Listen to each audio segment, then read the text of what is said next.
Hi, Michelle, Good morning, Sasha. and good morning to everyone who's listening and watching and reading this podcast slash vlog slash blog post.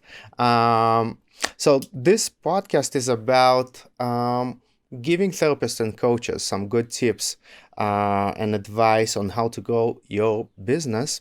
And probably one of the most exciting things you can do for your business is to surround yourself with people who already know the road ahead. Hence, this interview. Michelle, you've created a few successful businesses already, and I think it would be very inspiring to hear, how you did it. What were some of the struggles? I know that you are a couples therapist, you are a coach, you created a few centers already.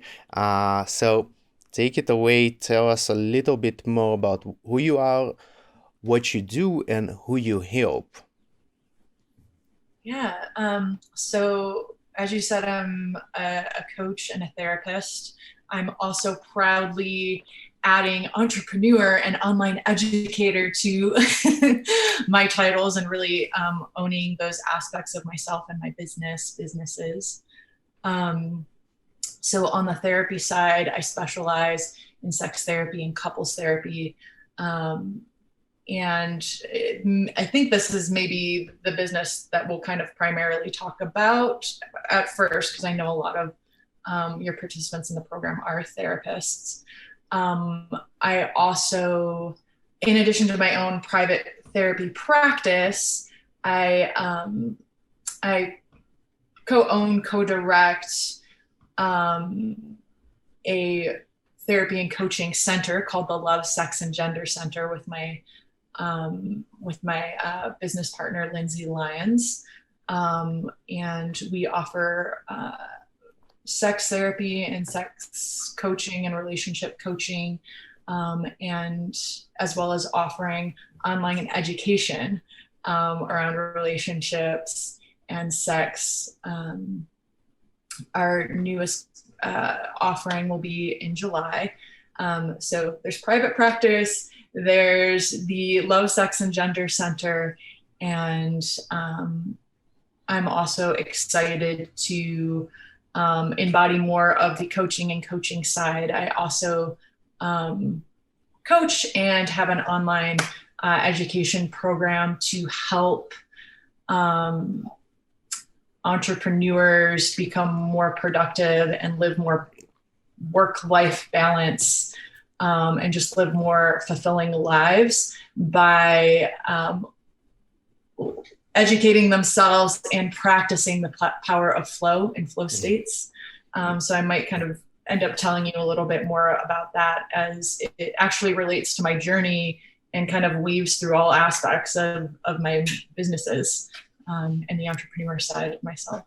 That's wonderful. That's just such a good example that, yeah, you can start with private practice, working with people one on one or one and two, and it can take so many different turns and you can grow further uh, than where you just started. So maybe going back, rewinding right to the beginning of you even thinking about going into private practice. I think you already knew you're gonna go the solo route during school, right?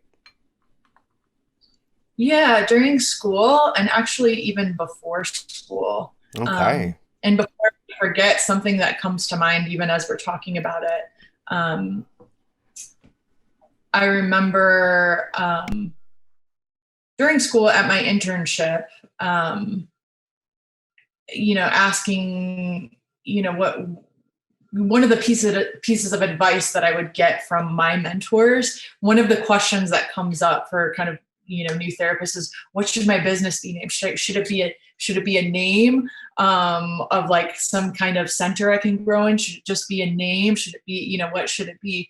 And I remember more than one mentor said, you can have different websites down the line, but use your, start with your name, because on your journey, you are going to transform over and over again, right? So what you kind of feel like you are specializing in now, you may or may not stick with that. You're always going to have your name though.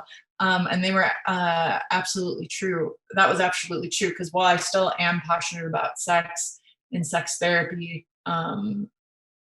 coaching around flow and flow state is what I'm really enthusiastic about now. So, but I'll rewind, because I actually knew that I wanted to go into private practice actually before I started graduate school. And one of the books that had really helped me was this very popular book that's had a million different editions called What Color is Your Parachute? I don't remember if you and I've ever talked about this. You know this book? No. It's a very famous book for kind of finding your life's purpose and kind of career changers. At that point, I had my undergraduate I didn't even have my undergraduate in psychology. I had like a 2-year community college degree in like liberal arts and photography. And I had I was teaching yoga. And I was kind of feeling directionless. And so one of the exercises in this book had you visualize your perfect workday. There were other things in the book around like your personality and what you would be good at and what you enjoy doing. And it was a lot of kind of like helping profession things. You can be a helper and not have your own business for sure. But for multiple reasons, my ideal business day actually felt like having my own office. I remember visualizing being in my own office on my own couch and having clients come in and out and seeing a very manageable amount of clients, kind of being in a state of flow and then still being able to enjoy my life after. So the visualization practice was not just what's your ideal workday at work. It was like, what time do you wake up? How do you get to your office? When do you start work? When do you end work? What do you do when you get home? That's so interesting. My first coach did that exercise with me. Fast forward a few years later, this is like I literally was coming into the office that looked like in my vision, like same colors even. It was incredible. This is what I'm getting at. And it was, when I actually got to that moment, right? Like there comes a moment where it's happening over and over and you actually don't realize it. And then there's a moment where I'm sitting on my couch. I have this gorgeous view out the window and I'm kind of like, why is this so familiar? This is exactly what that's funny. Like. Yeah. A part, I do want to disclose this part about my journey. This may or may not be relatable though too, but like a part of what really contributed to this vision, is the appeal of independence, the appeal of being able to serve people and feel nourished while I'm nourishing people. But I also have a chronic illness. So I have a chronic pain disorder called endometriosis that is pretty debilitating, maybe for like a week and a half out of each month. So it's like my productivity gets slammed, my capability, energy level, pain level fluctuates. And so I also knew that in order to have a sustainable work life, I needed something that I could actually, really take care of my body, really take care of my energy. And so, in this way, that was also a part of my vision. So, as I was, so I kind of had this vision. So I had the end goal in mind. And I think, as you're kind of talking about, I forgot what the podcast was called. You said the path or the roadmap, right? You don't start the roadmap with kind of, with 1 foot in front. You go 1 foot in front of the other, but the destination isn't just 1 foot. Like you when you're in Google Maps, you type in the destination, Yes. right? Mm-hmm. You type in the destination, right, and that's kind of like that visualization. But like, where am I going? Right? You start with the end Mm-hmm. goal in mind, and it's not like you wake up. There is a sense of like, oh, I woke up one day and it's like, oh yeah, I had manifested this, right? It's not without challenge, Yeah. but having the goal there, I think the clear goal, specific goal, creates that focus and persistence and motivation. In this process of kind of like this, like, how did I visualize it and then kind of actually, make this happen? I started getting into learning about flow and flow states. So there's just kind of sense of flow in like a lot of Eastern philosophy, like Taoism, of like kind of moving not against life, but with life. Mm-hmm. And that doesn't necessarily mean being passive. So it's kind of like setting the goal and noticing kind of opportunities would come, Mm-hmm. right? And kind of following that. Doing But without doing. also in non-doing, everything gets done, right? Like that's a big paradox. And I think in the helping profession too, and especially a lot of therapists who are incorporating mindfulness, a part of flow is non-doing. A part of flow is kind of surrendering, and allowing opportunities to open up and being regulated in your nervous system, and close enough in contact to yourself and your purpose to actually recognize and move forward on those things. So kind of this Eastern philosophy flow, but then even researching flow and flow states. And I don't know how familiar you are with this. Yeah, the Polish researcher whose name I can't ever remember. I know. Well, I can remember, but I always have Can you trouble saying pronounce? his Nahali Csikszentmihalyi. Mm-hmm. I Yes. hope I said it right, but big fan of this book. And this is kind of Yeah, it's called Flow listen. for people who are just listening and can't see the video. Mm-hmm. And he talks about flow. He talks about the difference between pleasure and enjoyment. Anybody can experience pleasure. Pleasure is when can be when you have like a good food or a good sandwich. Enjoyment a lot of times comes from flow and flow states. Mm-hmm. And this is not a passive state. One of the flow triggers that he talks about that really, feels like central to my path in private practice and central to what I want people to understand in their personal growth in my coaching program too, as he talks about flow happens when challenge meets your skill set, when skill meets challenge, right? So if I'm challenged but my skill is not there, I'm going to be overwhelmed. Oh, good point. If I'm skillful but I don't have enough challenge, I'm going to be bored. Yeah. And right, so this like skill set and challenge idea can actually put me into a flow state, where actually work becomes enjoyable. Yeah. Right. And so this is kind of a game-changing concept. So they talk about this state a lot when it comes to like performance, like Michael Jordan's like flow state and his like consecutive 3-pointer, like getting in the zone. They talk about it, jazz musicians being in the pocket. As a couples and sex therapist, I always think about even like couples in relationship and relating of like being in flow with your partner. But, when we're talking about growing and building your private practice, there is workflow. There is, and I know you've experienced this of like being in the zone and in flow and in work, and being in enjoyment, right? Yeah. And I think what happens in private practice with new therapists is we come out of our programs that went to Naropa University, like felt, between Naropa University and my internship, just felt this like really confidence and high level of skill in relating to clients and doing good, solid healing work in what I had to offer. The skill set though was not there in business, right? I learned how to be a good therapist, but not a good entrepreneur, marketer, business person.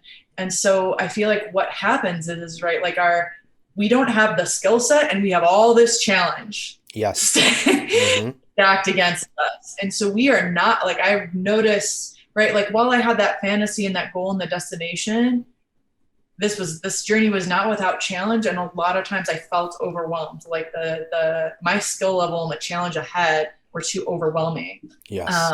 And getting into flow kind of circles back to what you said of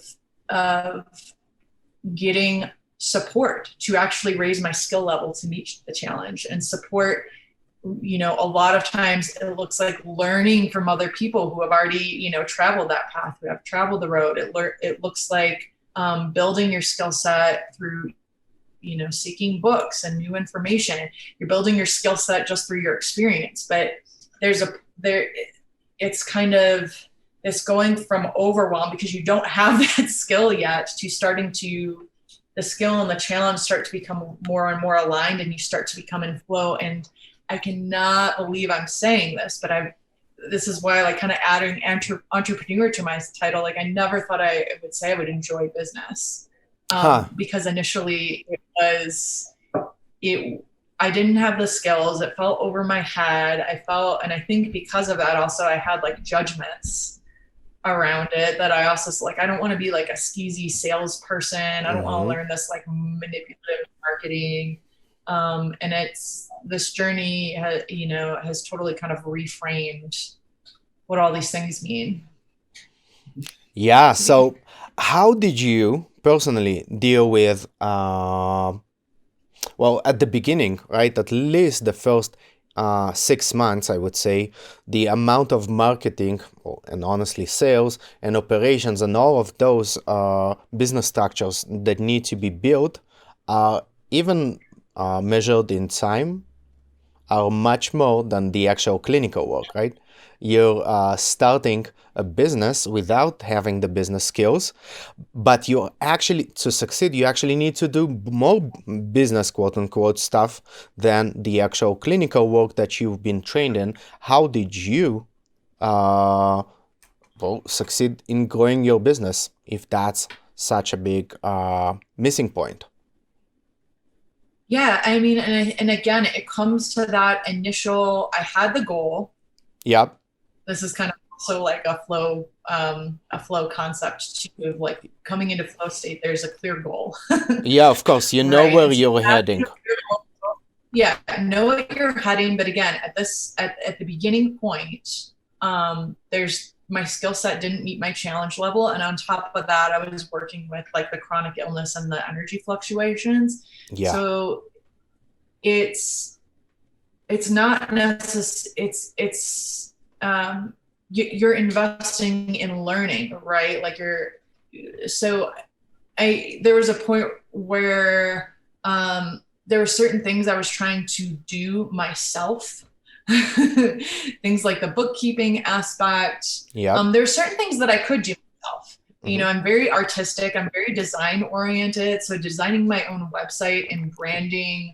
I'm a photographer too. I have photographer friends, right? So it's like that part, like I could meet the challenge. I had those strengths, but there were other places it was so hard for me to like buckle down and get just like certain admin tasks or organization pieces done.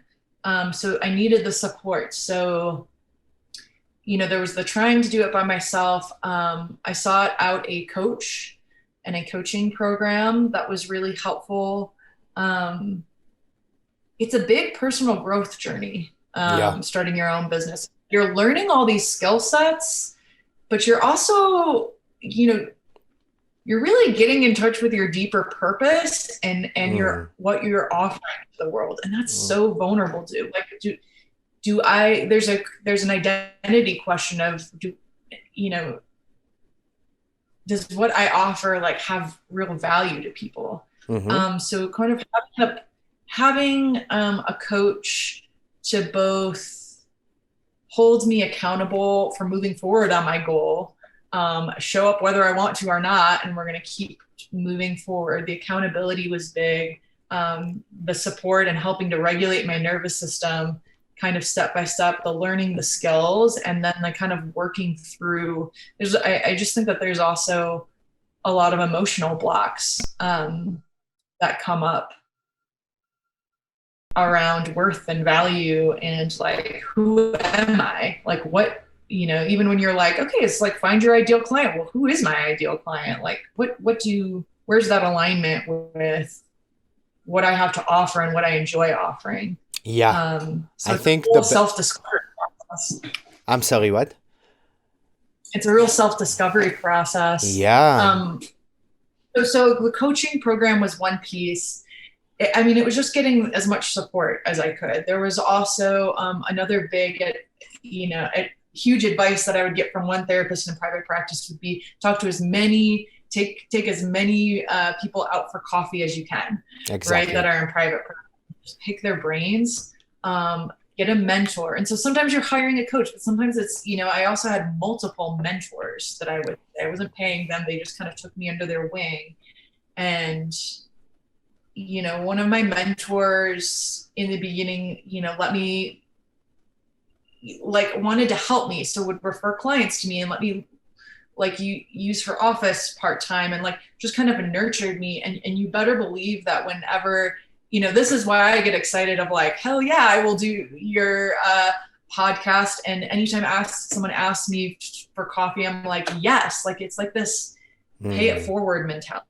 And kind of like this feeling, I've been so appreciative of the mentors that I've had that have kind of taken me under their wing and supported me, whether it's just going out for coffee, right? Or whether it's a mentor that I've had a longer standing relationship with. There's being in an abundance mindset, right? And yeah. An abundance mindset, you're also talking about information abundance mindset and relationships and mentorship abundance mindset, right? You're always one conversation away from a person that knows the road ahead and the steps you need to take, right? It's not rocket science. You just reach out. Yeah. People once say, and it's a joy. Yeah, go ahead. It's a joy for me to be able to give that. Exactly. Right. And so I think maybe initially when I've heard this, I would almost feel a little shit like, oh, I don't want to pick up your time. Yeah, fear of rejection. A fear of rejection, but it's like, if they don't have space, they'll say no. If I don't have space, I'll say no. Yeah. Right. So I'm like, oh, I'm sorry, I can't make this time for you. Here's a recommendation. Somebody who's more free, or I am free, but it's not till next month. And you're actually giving them a gift of feeling like an expert and mentoring someone. Like who hates positive, respectful attention, right? It's like even getting an email, hey, like I really, right?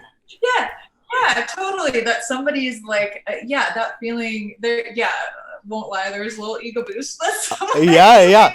Look and credential and looked up and so there is that. There again is that kind of that moment of, oh, I had that vision of where I wanted to be, and I was looking up to other people and getting advice from them, and now I can mentor somebody who's looking up to me, and it feels kind of radical and exciting and rewarding. Michelle, I have a specific question for you. People who are going to practice kind of those very crucial first 6 months to 12 months, what was your main way of creating clients? What was my main point of creating? I think I just want to say that that's the hardest part. And because it looks like you might have a little success. Oh, I got a client. Oh, now I it's not linear growth. It's ups and downs, and clients leave, right? I think the biggest things was having I think there are different ways for people to grow, and there are different paces. I grew pretty fast, I think, relative to my peers. Mm-hmm. And I think the investment in a solid website, that the time investment for me. So I built my own website and kind of pride myself on that. And that's a skill set I had. So if you don't have Mm-hmm. that skill set, reaching out to somebody that can help you. So it was solid website, and honestly, I invested in paid advertising to grow Yeah. my practice quicker. Mm-hmm. I think the word investment is key. I think a lot of times therapists will be afraid to spend money, and Yeah. Because spend because money. spending money is scary. Investing money is a little Well, spending easier. money. Well, no, even investing money is scary. There's this mentality of like, I can't spend money until I have clients, and it's like Mm-hmm. you're never going to get clients. At Yep. least you won't grow as fast if people don't know about you, Mm-hmm. right? And then not only if people don't know about you, but they so the paid advertising got people to my website, but then my website and my visuals, my way of relating to them, and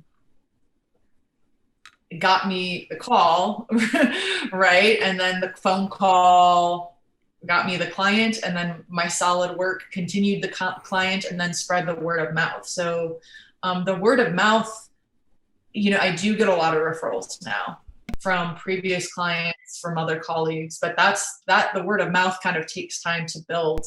Yep. You have to get in front of people. You have to get in front of people. And I think another reason that paid advertising was especially another way to get in front of people is maybe to do more networking things, to offer kind of workshops, for free. But physically, I kind of coming back to my chronic pain and health conditions like that also wasn't realistic for me. So it was scary and nerve-wracking because online advertising isn't cheap. And at the same time, it started to work relatively fast.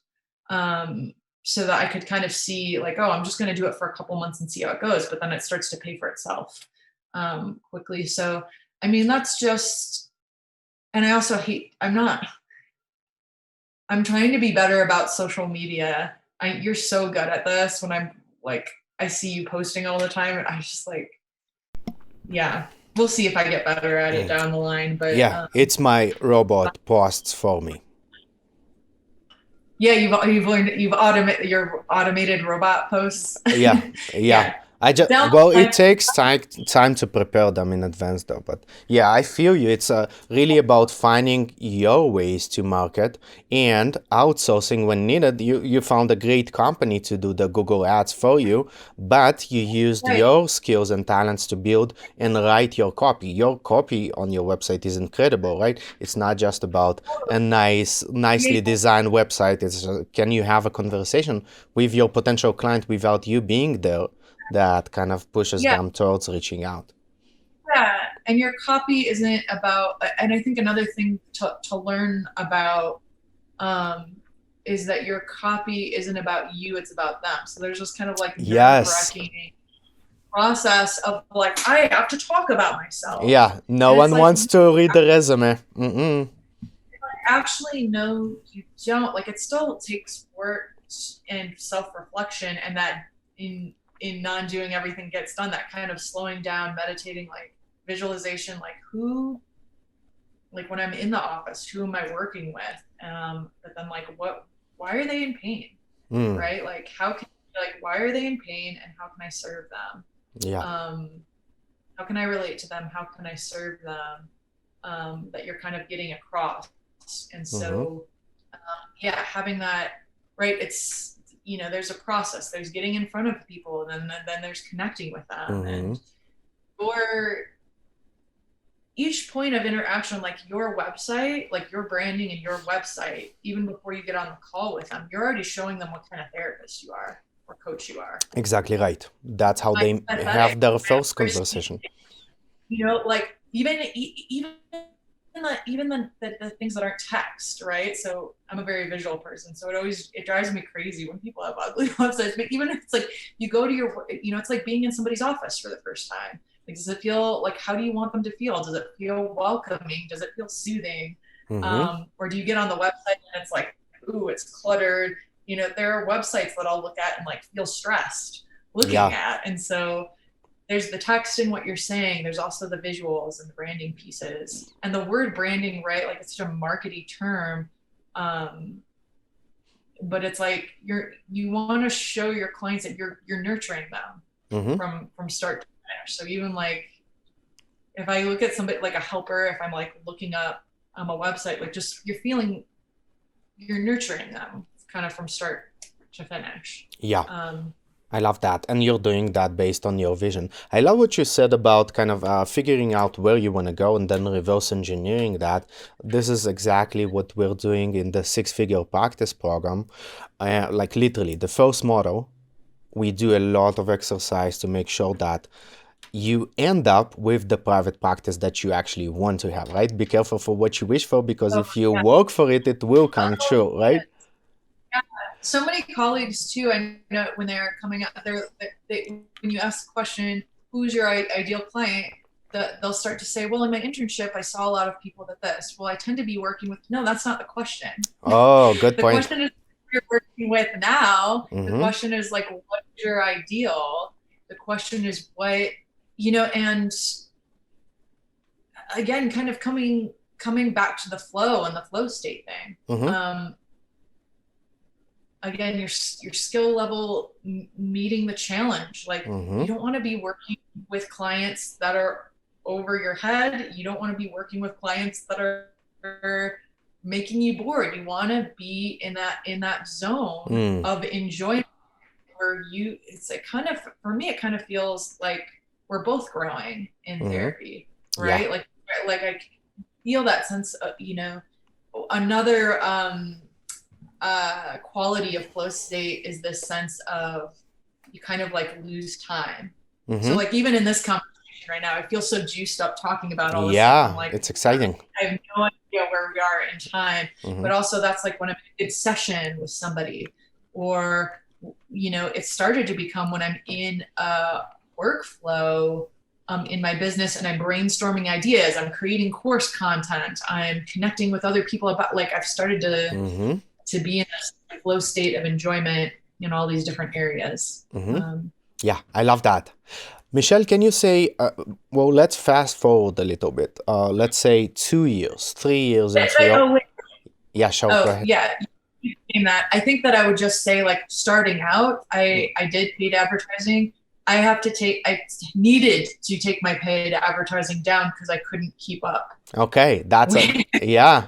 I would take the paid advertising out because I felt bombarded with clients. And I still kind of, at that level, I just contracted another coach and therapist because I am not worried about filling her up because I still haven't turned on the paid ad. Like, I might take on somebody, like, I haven't needed the paid advertising again. It's almost like, no, send them away, too much. Yeah, exactly. There's the, you might start with paid advertising to get in front of people, but then I think maybe you and I were talking about this another time, but that, like, then word of mouth spreads, right? Like, yeah. Then eventually, like, the word of mouth advertising becomes more powerful, and you don't need that paid advertising. Yeah, and exactly. I'm not somebody that, maybe I'll get to that point and want to do that point. Maybe I'll just say, like, no to social media because I'm not a huge fan of it. But I rarely do any, like, Facebook or Instagram, anything. Like, at this point, it's word of mouth and organic SEO. So this is a great point. You're talking about different marketing strategies for different stages of your private practice. In the six-figure practice program, by the way, for anyone who listens and watches this, there's a free training I did. It's just 20 minutes. I kind of taking all the marketing strategies that exist and packed them like fast paced training into 20 minutes, and you can get it on the sixfigurepractice.com website. So in the program, I kind of came up with this model to maybe explain what you just said, that there are different strategies for different places in your private practice, because some are paid, some are free, some take longer to see results, and some are faster, right? There's hunting, farming, bartering, gathering, and first you get those clients as soon as possible because you need the cash flow and the psychological wins of, oh, this is actually doable, and later on you rely more on lengthier free marketing strategies. Yeah, and I think that's important to note, because I don't think paid advertising is the only way. I think I lost, like, my camera kind of lost focus, but right, like, I think I could have gotten in front of more people without paying if I had invested more of my time instead of my money into social media. But yeah, so yeah, different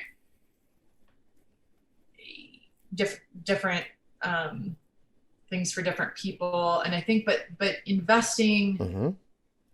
I do think doing it all on your own isn't realistic. Like, every part of it isn't realistic. I think the other piece that gave me a lot of relief, that wasn't directly towards marketing, but just gave me a lot of relief in my business, is having my own bookkeeper and accountant. Mm-hmm. Like, I used to do that on my own. Like, I tried to do it on my own, and I made a big mess, and then ended up having to pay somebody to clean it up for me. But just this idea, like, you are a professional. Mm-hmm. Who wants to be valued and paid for your work. So it is okay to value other professionals and pay them for their work. Oof. And this needs to be put on a t-shirt, right, and spread out. And it's good to give when it feels authentic to get, right, like saying, like, oh yeah, I'm like down to go out for coffee for somebody and help them out, or what, and things Mm-hmm. like that. But and it's good when you have that friend who, will volunteer to help you for something. But I think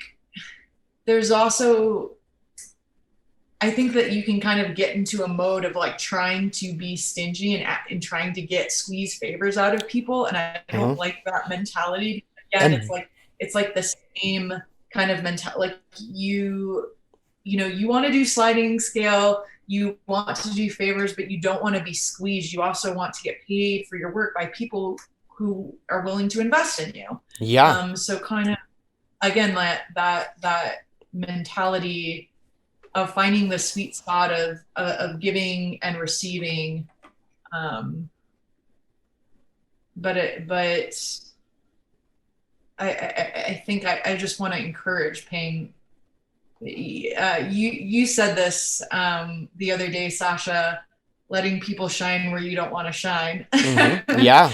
Right. But also, it's like, you want to be valued and paid what you're worth. Mm-hmm. Value and pay others what they're worth to help you, I think. And there's this weird dichotomy, especially for counselors, I see, after at least 50K into their master's programs, right? And, well, you need a bachelor's to do the master's program, so let's talk about that one, right? And all the revenue you lost all those years for while not working full-time, right? And after that, what if you could pay like $1,000 for a program, private practice accelerator program, for example? Well, I've created literally the most affordable program because I want any counselor to have access to it, regardless of the economic. But like, there are even programs that are $5,000, right? After comparing it to all those years of investment, that can help you create like. More, you don't need more training. Like yeah, I also, it's like, at the drop of the hat, and I feel like this is like an identity piece. Mm-hmm. I see people private practice, they're willing to tack on thousands and thousands of dollars on more training. Yes. More training. They're already training, and it's like, you actually don't need. I mean, it's great. I'm not discouraging getting more training and things, that's wonderful. But investing in a new skill, Yes, don't right? learn what you already know, learn what you don't know. Right. I mean, and deepening into whatever you are learning different skill, right? But like, no, like if you're trying to grow a private practice, you need business skills. You need Mm-hmm. business and sales skills. And again, like you're going to kind of stay stuck in that overwhelm. You're not going to get into flow Mm-hmm. in your business if the challenge is constantly over your skill level. You Exactly have right. to invest growing your skills to get into that flow. And again, Mm-hmm. I never thought I had such an aversion to all like the business and marketing. But now that I feel more equipped, I feel more confident. It's even kind of like well, like think about your clients, Mm-hmm. right? It's like your clients coming into therapy and they're not having the emotional tools and skills. They Mm-hmm. feel overwhelmed. And slowly you're starting to teach them and they feel more equipped and confident and they're achieving more, right? They're achieving their goals in therapy because you're helping them to rise to their skill level. They're getting in flow with themselves, their Mm-hmm. partners, right? There's more enjoyment in their lives. It's very similar in business, but I think it's very hard for helpers to see that. Yeah, nicely said. Michelle, we have just a few more minutes. I'm curious, fast forward to today, right? If you're talking from a place of where you're at today in like running multiple business, what would be your advice for private practice therapists and coaches who already feel they kind of reached their cap of trading time for money? And like in the first place, how do you even hold those time boundaries? How do you know when to turn clients away? And if you still want to grow, how do you do it if you're capped for time? Um, 20 questions in one. Good luck. you're asking people who met their goals Well, let me how give you an to example. Let's say a private practice therapist who already has, let's say, 25 clients a week. They feel they're kind of like getting a little overwhelmed, but they still want to grow, right? They already in this flow state of like growing my business, but now I need, what do I do? Do I go kind of scale back with my clients? Do I add another business? What are your so thoughts on that? this so again happiness isn't a six-figure practice. Though it Like I know definitely like adds to a that's practice. it happiness, but like happiness isn't necessarily a six-figure practice. Happiness is being in flow. To me, is being in Yeah. flow and being in enjoyment. And Mm-hmm. part of being in flow and enjoyment is having a goal and Yes. reaching it. Mm-hmm. Right. And so once you've had the goal and reached it, again, it's like in therapy with your clients. This is why I in therapy, like even with my clients, get very specific on what are we Mm-hmm. trying to accomplish. So then once we hit it, Yep. we're like, okay, you did this, right? Mm-hmm. If we're kind of plateauing again, and flow is skill meets challenge. So if we're in Mm-hmm. that plateau, we might be perfect here. We might Uh-huh. be like, this is what I wanted, and now I have it. And Mm-hmm. maybe there's a different dimension of your life that's actually not related to your business. Maybe Interesting. it's like, okay, I have what I wanted. Now I get to practice my guitar more, or now I Mm-hmm. get to invest. Like I get to be in flow in these other ways. Mm-hmm. But if the flow continues to want to be in business, right, and your skill has met your challenge, now it's like you have to increase to be in the flow state again. It's increased the challenge to match your skill level, Mm-hmm. right? So does that mean so the goal has to adjust. So it is kind of going back to square one, right? Like, of slowing down, right? Just like, here's where I am now. It's always about where am I now and where do I want to be? Where are my next goals? When Mm-hmm. I visualize myself 2 years now, what is my ideal workday? Yeah. And for me, that shifted. It used to be being an office serving clients.